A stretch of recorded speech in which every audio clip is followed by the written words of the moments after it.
Attention, tout ce qui va être dit dans cette vidéo est du spectacle humoristique et trash. Les propos ignobles proférés dans cette vidéo à l'encontre des ados est juste de l'humour avec un U. C'est pas pour de vrai, c'est pour rigoler. T'as compris? Ouais? Alors bonne vidéo. Non mais vaut mieux le dire parce que les gens sont tellement cons.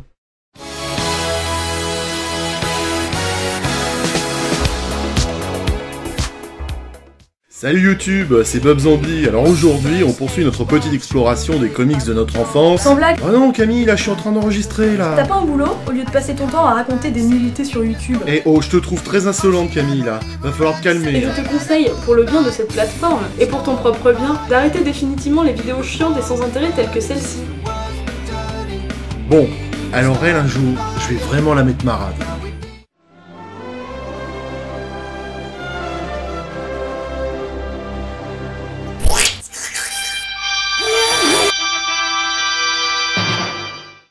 Bienvenue dans cette seconde partie de ma vidéo consacrée en un seul mot à ma collection de Strange Special Origins. Dans la première partie, nous avions parlé de la première époque avec les fiches de super-héros. C'était super.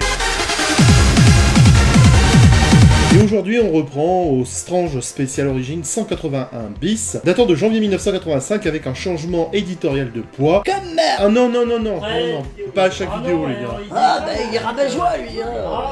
En effet, à partir de ce numéro 181 bis, les fiches sont remplacées par la rubrique Marvel de A à Z, traduction des fiches personnages parus dans le Marvel Universe américain. On se retrouve carrément avec une page complète consacrée à un personnage Marvel, avec sa carte d'identité, ses origines et ses pouvoirs. C'est sympa, mais le collectionneur de fiches n'a plus le même plaisir à collectionner. En fait, on lui enlève son grand plaisir de geek, et c'est en tout cas comme ça que moi je l'ai ressenti.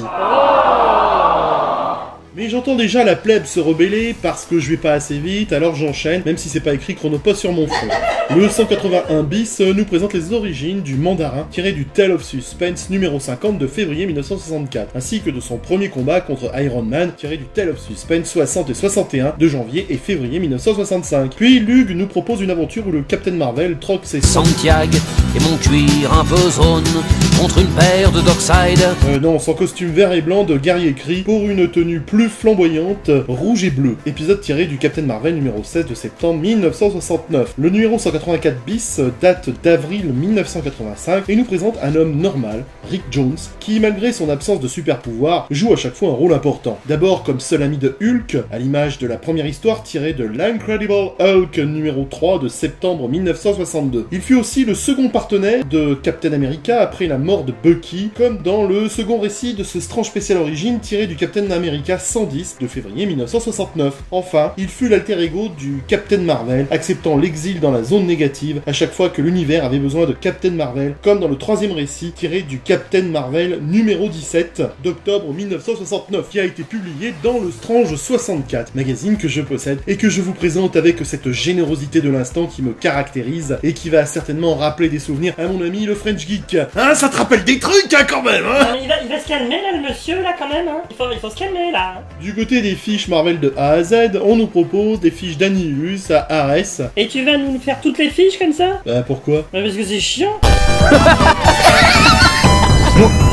En juillet 1985, le 187 bis nous parle d'une aventure de Captain America tirée du Tale of Suspense 63 de mars 1965, où Stan Lee se remet à l'ouvrage pour recréer les origines du Captain Milky Way. S'ensuit l'épisode des Avengers numéro 4 où le Captain rejoint le rang des Vengeurs, un classique à avoir.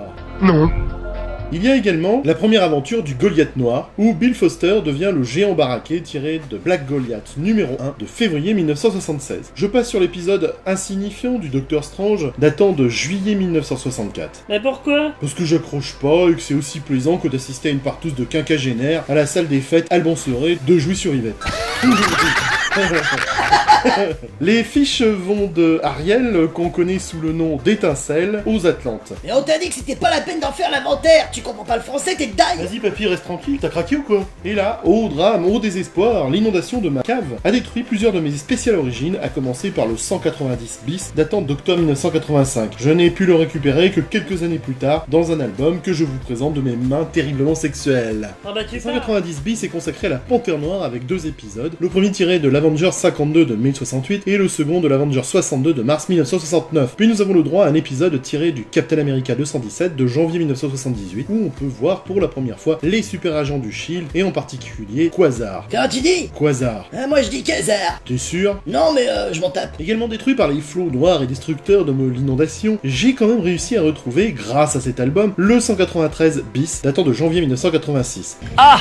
Ce numéro publie les épisodes historiques d'Iron Man où il affronte pour la première fois la Dynamo pourpre dans le Tale of Suspense numéro 46 d'octobre 1963 et un autre épisode tiré de Tale of Suspense 52 d'avril 1964 où il y a la première apparition de ma chouchoute, mon fantasme, la Veuve Noire. Ces épisodes sont marrants car en pleine détente, Stanley et ses copains ont un train de retard en publiant des histoires anti-soviétiques primaires et outrancières comme le maquillage de ma fille Camille.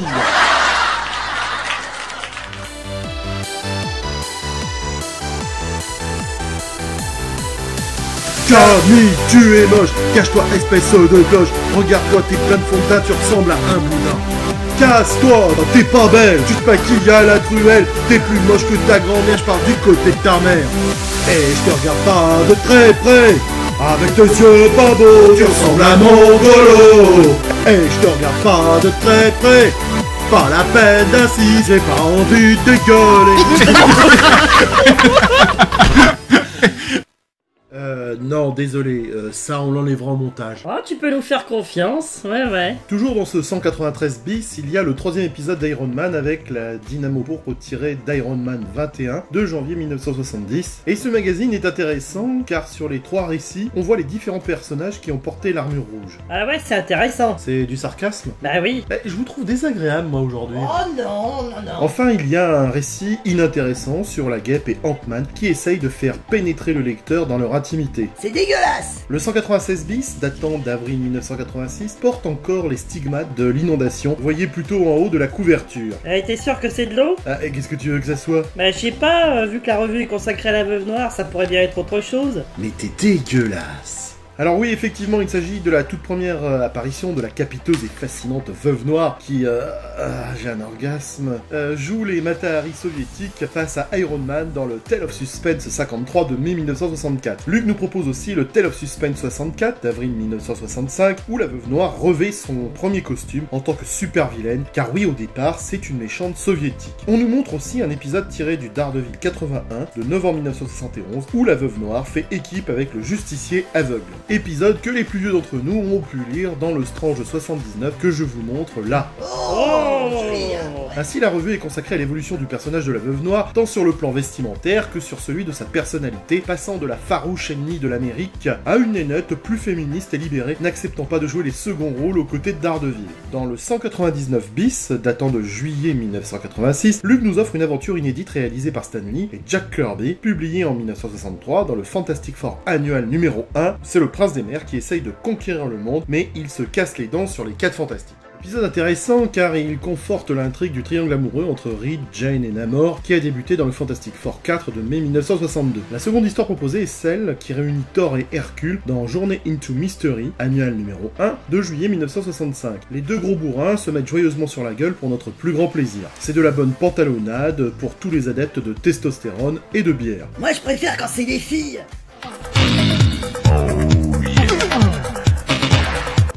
C'est bon là les gars, on peut reprendre? Vous êtes disposés? Oui, je reviens de la selle. Oh c'est lourd hein les gars. Enfin on a le droit à un épisode tiré du Tale of Suspense numéro 97 datant de 1968 avec l'inintéressante première rencontre entre le Captain America et la Panthère Noire et avec la première apparition de Madame Masque. Le Marvel A à Z commence avec Blitzkrieg, le héros allemand dont le choix du nom est quand même aussi caricatural qu'insultant pour les teutons. Mais bon, il y a vraiment rien à attendre de l'inculture crasse des ricains, gorgée de clichés et d'anti-européanisme primaire.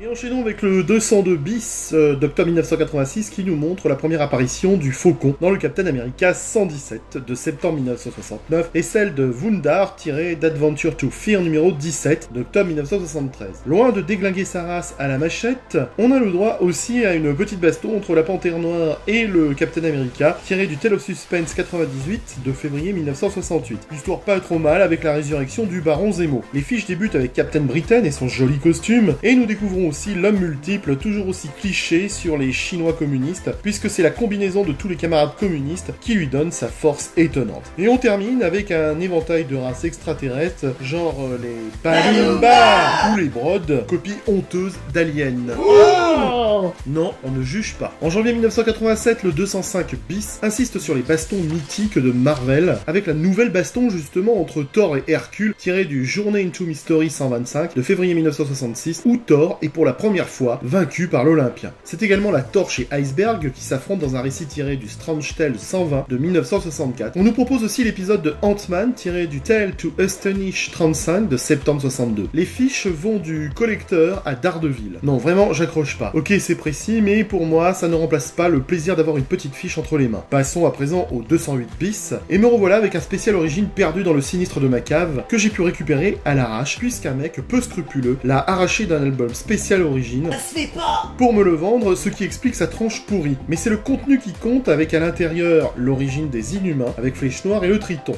Et le premier épisode relatant la naissance de Giant Man, tiré de Tale to Astonish 49 de novembre 1963.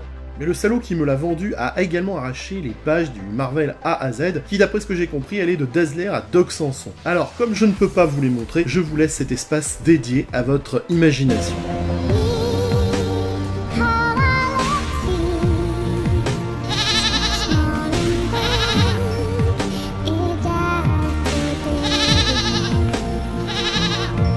Le même salaud qui m'a vendu le 208 bis a récidivé avec le 211 bis en retirant les fiches qui allaient de Fatalis à Dracula. Un 211 bis qui nous parle des origines de Goliath, tiré de l'Avenger 28 de mai 66, et des origines de Pourpoint Jaune, tiré de l'Avenger 59 de décembre 1968. Le 214 bis date d'octobre 1987 et nous parle des origines de Vision, épisode tiré d'Avenger 57 d'octobre 1968. Le Marvel de A à Z regroupe les fiches de Dragon Man à l'Exécuteur. On s'en bat les couilles, on s'en bat les couilles, on s'en bat les couilles.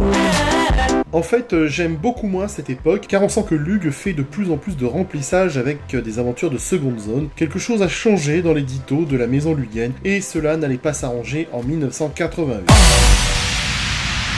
Bah, qu'est-ce qui se passe? Bah tu feras la suite dans une troisième partie, hein. Mais non, on avait dit qu'on ferait ça en 2 parties. Oui, bah ça sera en 3 parties. Mais pourquoi? Bah parce qu'on a plus le temps, tête d'ail. Ah bon? Bah oui.